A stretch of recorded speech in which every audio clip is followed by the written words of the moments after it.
Tu arrives à créer des sites de qualité, mais tu n'avais pas le budget à chaque fois pour les lancer en publicité. J'avais sous-évalué le fait que les anciennes boutiques, il fallait aussi que je les lance, que je les optimise, puisqu'on n'était pas du tout sur les mêmes standards qualité, que pendant les 2 premiers mois, on a retravaillé ces boutiques. Sauf pour un produit qui était un backgammon en bois, surtout qu'on fait des modifications, faire des finitions que les autres ne font pas, pour qu'ils tiennent parfaitement debout, pour que les charnières elles sont invisibles, je mets mon logo. Ça a super bien marché, j'en avais vendu 200 blanc, orange Et le bleu. 2 nouveaux modèles, un noir et un marron, juste sur décembre. J'avais lancé un Facebook Ad, c'est un produit qui va avoir un long cycle d'achat. C'est quand même un produit où on doit un peu évaluer le fait de l'acheter ou pas. On met une petite campagne de retargeting pour dire que ça existe. Une des mises à jour, j'ai fait un truc où ça marchait pas bien. J'ai dû décocher le fait que ça soit que du retargeting et je me rends compte que j'ai des CPM à 7 balles. C'est vraiment pas mal et on va mettre 15-20 balles et ça se met à vendre sur Facebook avec une... Lui, c'est Nathan, un petit génie qui a commencé à créer des sites e-commerce à même pas 14 ans. Aujourd'hui, il se lance dans le grand bain, il arrête le dropshipping. Vous allez voir comment est-ce qu'en quelques mois, il a réussi à créer une marque qui a fait des journées à plus de 7000 € de vente pendant ce Q4. Je suis super content de pouvoir suivre les progressions de Nathan et de vous les partager sur cette chaîne YouTube. C'est parti pour l'interview. Ça va Nathan, on va pas faire semblant qu'on vient de se dire bonjour et qu'on s'est pas vu, parce que c'est pas vrai, ça fait déjà des heures, voire des jours qu'on est ensemble. On est en direct du Mastermind à Punta Cana et je me suis dit, pourquoi pas faire une petite partie de backgammon. Comment ça va Nathan? Ça va super. T'as passé un bon séjour? Ouais, de ouf. Rappelle-nous rapidement les règles du backgammon, qu'est-ce que c'est, comment ça se joue, et après on expliquera pourquoi est-ce qu'on est en train de jouer au backgammon et tout ça. Donc en gros c'est un jeu de plateau. Pour moi je l'explique comme ça, on est entre les échecs et un jeu de hasard. Donc le jeu de hasard ça va surtout se jouer avec les dés. Et puis après on a des déplacements donc assez linéaires comme aux échecs. C'est donc un jeu qui se joue à 2. Et l'objectif c'est de rentrer tous ces pions dans la partie adverse. Et donc en gros voilà, on a chacun des pions qu'on peut considérer un peu comme des soldats ou je sais pas quoi, et il faut les faire passer d'un bout à l'autre de la carte en jetant les dés pour se déplacer. Jusque là rien de particulier. Ce qui devient intéressant, c'est que quand on a 2 sur une case, l'autre peut pas venir sur ta case, mais si tu en as qu'un, l'autre peut venir sur ta case et te manger ton pion. Et bien évidemment, on ne s'est pas lancé dans le fait de faire des tutos de jeux de plateau. On reste une chaîne de l'e-commerce et justement, c'est ton dernier projet, monbackgammon.com. Et du coup, tu as sorti ta première collection de backgammon de compétition accessible, on va dire ça comme ça, c'est un peu le positionnement que tu as pris. Et donc tu vas nous parler un petit peu de cette niche, comment tu es arrivé dans la niche, la production, ce que tu as fait, les premiers résultats. Et en attendant, on lance? Allez. C'est parti. Donc là c'est le plus grand qui démarre, c'est ça? Moi j'ai fait double as, donc c'est pour toi. 5 et 1. Et donc tu commences. Et on va déplacer ça. Nathan, toi, du coup, tu as démarré le business très tôt. Ouais. Tu avais 14 ans, ton premier site internet, c'est ça que tu dis? Ouais, exactement.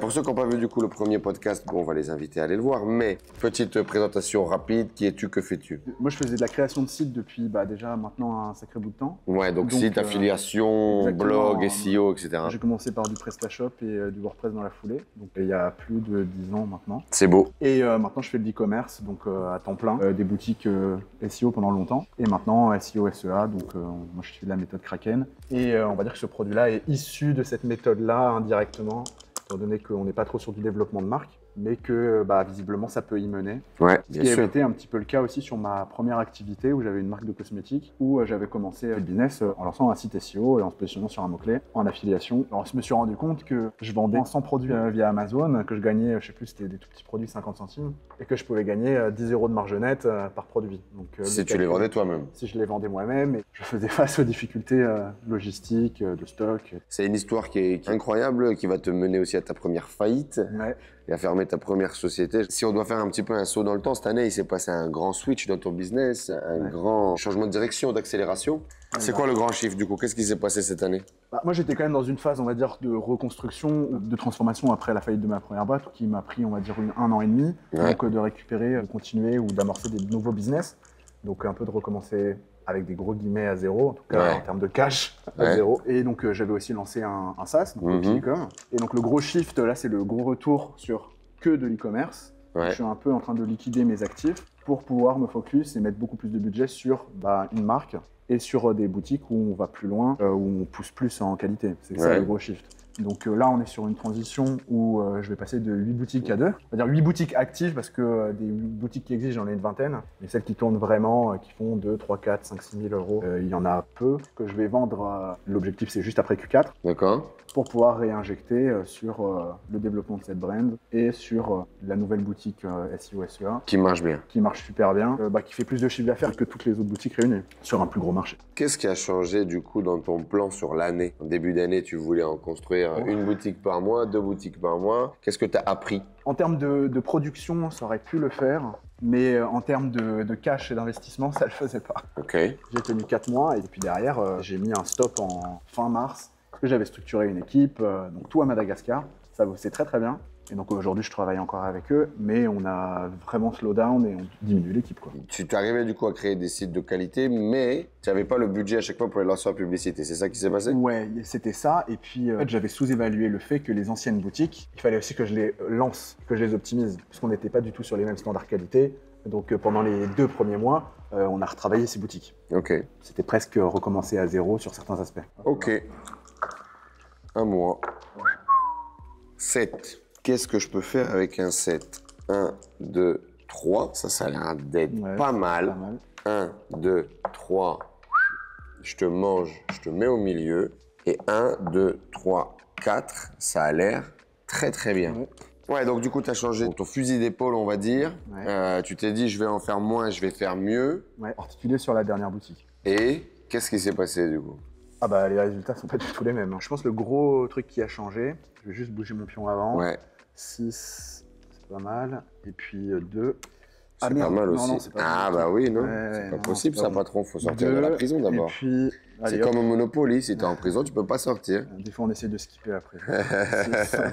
1, 2, 3, 4 et 1, 5. Sur les boutiques, je suis vraiment reparti d'une boutique à zéro. Ouais. Parce que j'ai trouvé ça très compliqué, en tout cas, d'améliorer l'existant. Ok. En fait, pour arriver à vraiment performer, je pense que c'est ça qui a changé. Ok. Et en fait, de reprendre la structure de zéro, là, ça faisait longtemps. Moi, j'avais pas fait une boutique de A à Z ultra propre. Ouais. Et je me suis rendu compte que de pousser des images sur fond gris, mais pas que l'image principale, de revoir toutes les images, de scaler toutes les images. Alors, ça prenait un peu plus de temps, mais que ça pouvait être sous-traité ou à peu près automatisé. Et que derrière, ça faisait pas les mêmes résultats. Et puis, je pense que le gros élément aussi, c'est dans le choix de la niche. Maintenant, on va dire que je suis plus difficile. Beaucoup plus difficile. Ouais. C'était quoi tes erreurs que tu faisais avant sur la sélection de niche, par exemple? Dès qu'il y avait une opportunité SEO, j'y allais. Ouais. Et j'avais quand même la grosse peur du produit à retour. Ouais. Ou donc je prenais un produit où ça allait jamais être retourné, donc petit, jamais retourné. Bah, en général, c'est des produits pas très chers, sauf certaines exceptions. Ouais. Quand c'est pas très cher, c'est quoi les problèmes? Quand c'est pas très cher, on a un panier moyen qui est pas très élevé. Et quand on est sur Google Ads, bah, on est un peu dans la merde. Exactement. Donc du coup, les images, upscaling, amélioration, choix d'une niche avec un panier moyen plus élevé. Et c'est ça qui t'a amené finalement... Et plus grosse niche, très clairement. Et plus grosse niche. Beaucoup plus grosse niche. Je me suis dit, il n'y a pas de place déjà. Ok. Tu t'es dit, c'est trop compétitif. Je me suis dit, c'est trop compétitif, il y a des problèmes de retour. Ça va être très problématique. Et combien de chiffre d'affaires t'as généré alors? Là, on est à peu près entre 1000 et 1500 euros par jour sur le mois dernier. En fait, les dernières fois que j'ai fait ces chiffres-là, c'était avec du Facebook Ads sur ma première marque. Ouais, donc complètement différent en termes de résultats, quoi. Quasiment 5 fois plus, 6 fois plus que ce que tu avais déjà fait en Google Ads avant. Exactement. Et il y a un gros truc aussi que j'ai accepté, c'est le produit, on va dire saisonnier. Le produit parfait, evergreen, donc sans problème de retour, il est cher, enfin suffisamment cher, bah en fait il n'existe pas, quoi. Ouais, faut arrêter de chercher le mirage et commencer à bosser, quoi. On est toujours sur des produits qui sont assez banals quand même. Mmh. Mais oui, il faut arrêter de chercher et de dire ouais mais celui-là il ne matche pas tous les critères, il ne matchera jamais les critères. Tous les critères. Et donc du coup tu fais des résultats comme tu n'as jamais fait auparavant. Ouais. Qu'est-ce qui se passe? Raconte-nous un peu comment est-ce que tu en es arrivé à créer tes backgammon. Et bah c'est déjà l'année dernière où j'ai lancé une boutique d'échecs pour Noël. Je me suis dit que ça devrait marcher. Ça n'a pas marché. 1, 2, 3, 4, 5, Sauf pour un produit qui n'était pas celui-là, mais qui était un backgammon en bois un peu plus classique. Ça a super bien marché. Le seul souci, c'est qu'il n'y avait aucun produit disponible. Ok, donc tu fais une boutique sur les jeux de plateau, on va dire. Ouais. Bah, au début, juste échecs ou jeux de plateau de base? Échecs et jeux de Go, etc. J'en ai mis un backgammon, j'en avais mis un. Pour voir ce qui se passe. Parce que j'avais vu qu'en SEO, c'était intéressant. Je me suis dit, allez, vas-y, on sort un tout petit peu du cadre. On va mettre des produits, on va tester. Oui, voilà. Et là, t'en vends. Ouais. Mais tu vends pas des jeux d'échecs, tu vends des backgammon. Exactement. Par contre, quand tu appelles le fournisseur, il te dit Ah oui, il me dit, va le faire fabriquer et tu n'en auras pas d'autres. Ou sinon, ceux qui étaient disponibles, c'était des modèles en bois tout pourris, on va dire. Enfin, c'était vraiment pour les enfants, quoi. Ok, alors que là, c'était plutôt des jeux de plateau pour adultes. On est vraiment sur du haut de gamme où on essaye de rester accessible. Parce que quand moi, j'analyse la niche dans un second temps... Donc le premier produit que tu avais mis à dispo sur ta boutique, c'était combien en termes de prix? Je crois que je l'avais mis à 90. Ok. Comme ça. Donc on était sur un panier qui était déjà Ouais, pas donc mal. c'était pas pour les kids, quoi. Et donc toi, qu'est-ce que tu décides de faire à ce moment-là? T'en avais vendu combien? J'en avais vendu 200, hein. Donc je me dis, il va falloir À refund. 200 que tu peux pas livrer. Exactement, je me dis, il va falloir refund. Et en combien de temps? Juste sur décembre. Ah ouais, d'un coup comme ça, boum. Que en Google Ads, je dis, c'est trop cool, mais merde. T'appelles tous les clients, Ouais, tu fais un énorme formulaire, qu'est-ce que tu fais? Je dis aux clients, on a un problème de logistique, ce qui était plutôt vrai, et je leur demande s'ils peuvent un peu attendre. Donc finalement, ça s'est quand même fini, on a tout remboursé, quoi. Ouais, boucherie et tu dois rembourser tout le monde. Ça a été la boucherie, on a tout remboursé. Bon, les clients n'étaient pas contents parce que c'est pour Noël, point. Ouais. Donc, de toute façon, les clients, on leur disait, mais évidemment, le support, il a commencé à monter aussi. Bien Il y sûr. avait d'autres boutiques en gestion. Donc, au fur et à mesure, on a quasiment tout remboursé. Quand j'ai vu l'état du marché et j'ai vu les prix pour des produits similaires, moi, j'ai halluciné. J'ai halluciné parce que je me suis dit, OK, c'est un bel objet, c'est cool à jouer, il y a une certaine hype. Je me suis dit, mais on va pas mettre 700, 1000, 2000 euros pour un backgammon. En tout cas, tout le monde ne peut pas se le permettre. Exactement. C'est surtout ça. Je me suis dit, mais il faut qu'il y ait un modèle où on peut se faire un très beau cadeau, parce que ça reste un produit qui n'est pas donné, mais où c'est possible de le faire. Ok. T'as déjà fabriqué des produits, toi? Non. Jamais. J'ai déjà fait faire du packaging, quoi. Ouais. Voilà. Qu'est-ce que tu contactes? Comment est-ce que tu t'y prends? C'est quoi les grandes étapes par lesquelles tu vas passer? Et j'avais déjà un peu parlé avec des fournisseurs sur Alibaba, sur d'autres projets, pour un peu évaluer comment on pourrait améliorer certains produits. Ouais. Et là, je vais voir des fournisseurs, et le gros challenge, c'est que je vais avoir plusieurs couleurs, mais je vais avoir le plus petit MOQ. Ouais. Et ils me disent, ouais, le MOQ, c'est 500 par couleur. Je dis, moi, j'en voudrais... 50. Je voudrais, l'objectif, ça serait quand même 50 par couleur. Et donc, je vous en prends 200, 300. In fine, j'arrive à négocier 300 pour, 250 et des 70 à peu près par couleur. Et je lance la première fournée de backgammon. La première fabrication, quoi. En juin, bien après Noël. Ouais. Mais avec pour seul objectif, ok, ça a bien marché pendant les fêtes. Ouais. C'est un cadeau de fête qui change. C'est vraiment un produit lifestyle aussi. Donc, je me dis, ok, ce stock-là, je le vendrai pendant les fêtes. À Noël, quoi. Voilà, à Noël, je suis tranquille, on est en juin. Je me dis, ouais, vas-y, on speed pour vendre pour la fête des pères, parce que c'est un super cadeau pour la fête des pères. Bon, je rate l'échéance, parce que la fabrication, ça prend plus trop de temps, etc. Et donc, je me dis, ok, on va voir l'été, ça va être un peu mort, comme toutes les boutiques. Et je vends quasiment tout le stock entre juillet et août. Et t'avais pas prévu de J'avais réassort? Pas du tout prévu. T'avais trouvé le nom de domaine, t'avais monté le site internet. Sur ton site internet, t'as quoi? 10 produits à tout péter, 3 produits? Ouais. T'as que les tiens? T'as que ceux que t'as produits? Au fur et à mesure, j'ai mis que les miens. Ouais, parce que ceux que t'aimes... J'ai dégraissé, il y en avait quelques-uns, des tout petits qui existaient. J'ai fait un peu de sourcing Amazon.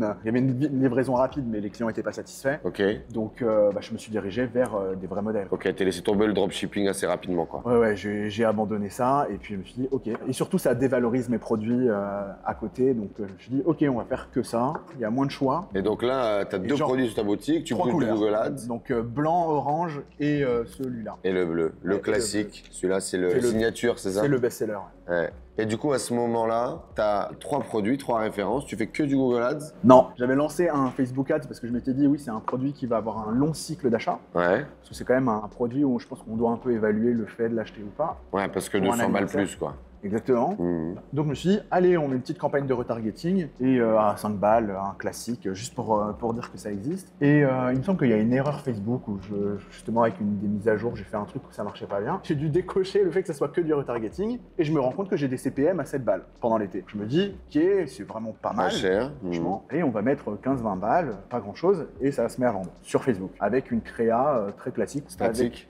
Non, c'est du semi-statique puisque c'est un truc 3D qui s'ouvre que j'avais fait faire pour améliorer ma fiche produit. Et donc j'avais juste poussé ça. Et ça, c'était grâce à une personne qui était dans mon équipe au tout début pour faire de l'intégration produit, qui est artiste 3D. Ok. Donc super contact. Pour pouvoir vendre ce produit sans faire des vidéos, des photos qui Ouais. coûtent hyper cher. Parce que tu n'as toujours pas créé de contenu à ce moment-là. Non, j'ai un pack shot full 3D. Et le produit, je l'ai déjà vu, mais j'ai pas fait de photo dessus. Ouais.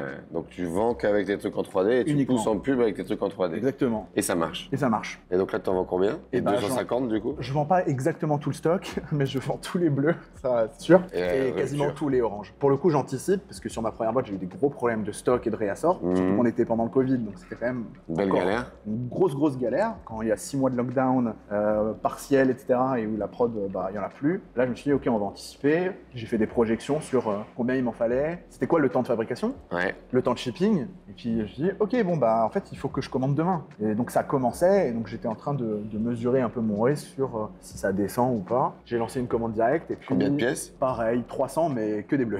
Ok, là, t'as J'ai pris fait, que allez, la c'est couleur bon. best-seller. Ouais, j'ai fait quasiment que des bleus et un peu d'orange. Hmm. J'identifiais aussi les couleurs. Donc ça a été ça. Et puis en mi-août, j'ai refait une commande où j'ai fait un deal avec mon fabricant pour qu'on raccourcisse les délais de fabrication Ouais. et que ça me coûte pas. Je voulais en acheter 1000 pour pas que j'ai À un sortir toute la énorme trésor. chèque à sortir tout de suite. Surtout que je sais pas si je vais réussir à maintenir on est Le dans volume une- de vente. Ouais, on est dans une tendance été.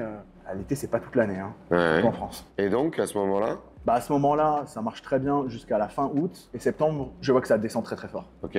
Donc les 10 premiers jours, ça va. Et donc moi, j'ai mon stock qui est encore là en cours de fabrication. Ok. Ça prend un sacré bout de temps, surtout qu'on fait des modifications. J'en profite pour faire des échantillons, améliorer le produit, Ouais. faire des finitions que les autres ne font pas. Donc il y a plein de petits détails qui sont que sur les backgammon pour qu'ils tiennent parfaitement debout, pour que les charnières elles soient invisibles, pour que les finitions elles soient vraiment top. Donc je mets mon logo, on commence à tester des trucs, je reçois des backgammon et je me dis ok, comment on va faire pour que ce produit là, ok, il est plus accessible que les autres, mais on est dans un domaine vraiment très luxe. Comment je vais faire pour me positionner et que ça soit quand même le plus cool. Ok.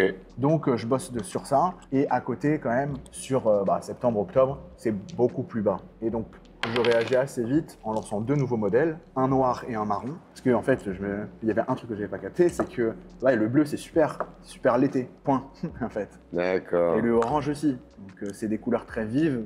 Et donc, en fait, l'hiver, les gens vont acheter des trucs plus sombres. Ouais, bon, ils achètent encore du bleu, mais ça c'est ceux qui partent en vacances, Ok. ou comme nous, qui sont à Punta Cana. Et donc là, on vient de ressortir nos modèles il y a une semaine, je pousse pas trop, parce qu'ils sont pas encore dans l'entrepôt en Chine. Ils sont pas encore prêts, ouais. Donc ils sont presque prêts, mais ils sont pas encore... Donc là, t'as relancé la vente alors que t'as pas vraiment le stock. Le stock est prêt, mais il n'est pas encore chez l'agent. Arrivé à Il n'est l'entrepôt. pas encore chez ouais. l'agent, donc j'ai annoncé qu'il y avait 7 jours De délai en plus, supplémentaire, ok. C'était de la précommande pour ces 2 modèles. Ah, ok, ouais. Donc, t'as relancé des précommandes, on va Ouais. dire, pour amorcer la machine et ça part. Et ouais, ça part. Ça part. Maintenant, il faut que je pousse du Facebook à nouveau. Ok.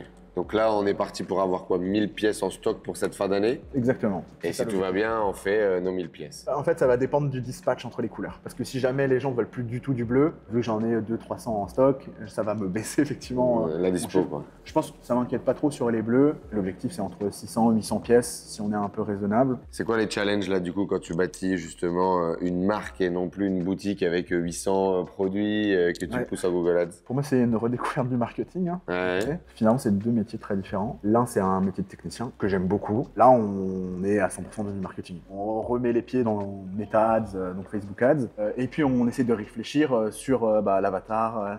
Qu'est-ce qu'on va lui proposer? Est-ce qu'on va lui mettre une offre? Et au positionnement de la marque, où on est, on va dire, entre du très haut de gamme et du luxe. Mhm. Moi, j'ai jamais fait, donc Ouais.